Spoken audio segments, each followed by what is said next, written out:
కళాశాల లేదు అధ్యక్ష.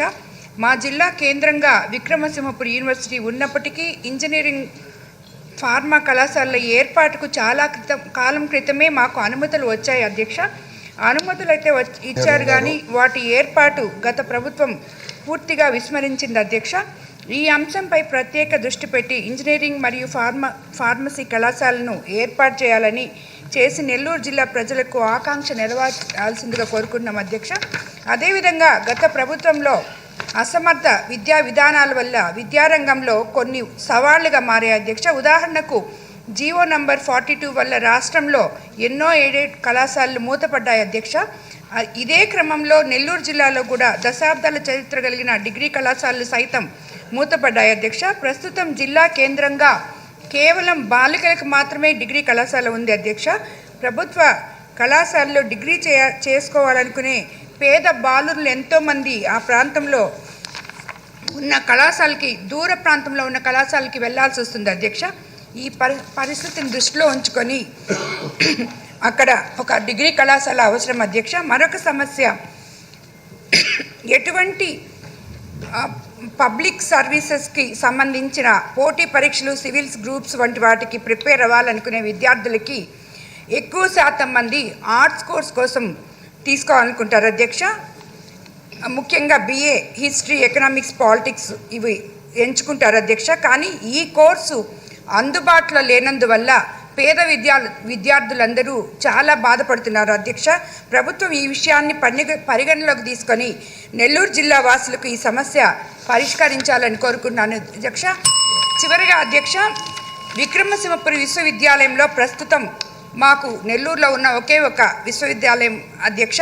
ప్రస్తుతం తాగునీటి సమస్య, అలాగే ఆర్థిక శాఖ అనుమతి కలిగి దాదాపు 130కి పైగా teaching and non teaching staff కొరత ఉందని మా దృష్టికి వచ్చింది అధ్యక్ష. ప్రస్తుతం 2000 మందికి పైగా ఉన్నటువంటి ఈ విశ్వవిద్యాలయంలో ఒక హెల్త్ సెంటర్ కూడా అవసరం అని చెప్పి కోరడం జరిగింది అధ్యక్ష. ప్రభుత్వం వీటిని పరిగణలోకి తీసుకొని త్వరగా ఈ సమస్యలను పరిష్కరించవలసిందిగా మంత్రి గారిని అభ్యర్థిస్తున్నాను అధ్యక్ష. ధన్యవాదాలు అధ్యక్ష. అధ్యక్ష, గౌరవ ముఖ్యమంత్రి గారు అని HRD మంత్రిగా నియమించినప్పుడు చాలా స్పష్టంగా ప్రభుత్వ విశ్వవిద్యాలయానికి పూర్వ వైభవం తీసుకురావాలి, వచ్చే 5 సంవత్సరాల్లో ప్రపంచంలోనే టాప్ 100 యూనివర్సిటీలో ఒక ప్రభుత్వ విశ్వవిద్యాలయం ఉండాలి అనే టార్గెట్ నాకు ఇస్తాం జరిగింది అధ్యక్ష. అంతేకాకుండా NRF ర్యాంకింగ్లో చూస్తే ఈరోజు మనం 9వ స్థానంలో ఉన్నాం. అది 3వ స్థానానికి తీసుకురావాలని గౌరవ ముఖ్యమంత్రి గారు చాలా స్పష్టంగా నాకు చెప్తాం జరిగింది అధ్యక్ష.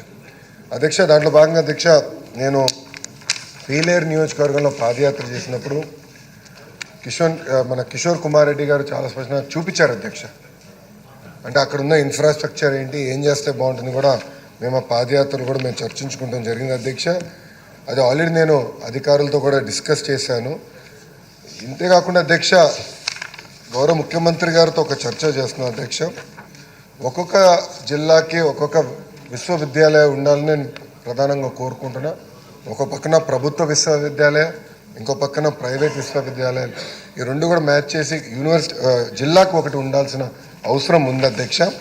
అంతేకాకుండా ఏదైతే ఈ ఎఫిలియేషన్స్ ఉన్నాయో ఇది ఎట్లా చేయాలి, జాగ్రఫీ ఎలా చేయాలి, అది కూడా ఒకసారి మేము డీటెయిల్గా డిస్కస్ చేయాల్సిన అవసరం ఉంది అధ్యక్ష. ఇప్పటికీ గౌరవ సభ్యులందరూ తెలుసు, ఈ స్కూల్ ఎడ్యుకేషన్లో అనేక సంస్కరణలు మన ప్రభుత్వం చేపడుతుంది. దాంట్లో భాగంగా హైయర్ ఎడ్యుకేషన్లో కూడా పెద్ద ఎత్తున సంస్కరణ చేయాలన్న ఆలోచనలు మేము ఉన్నాం.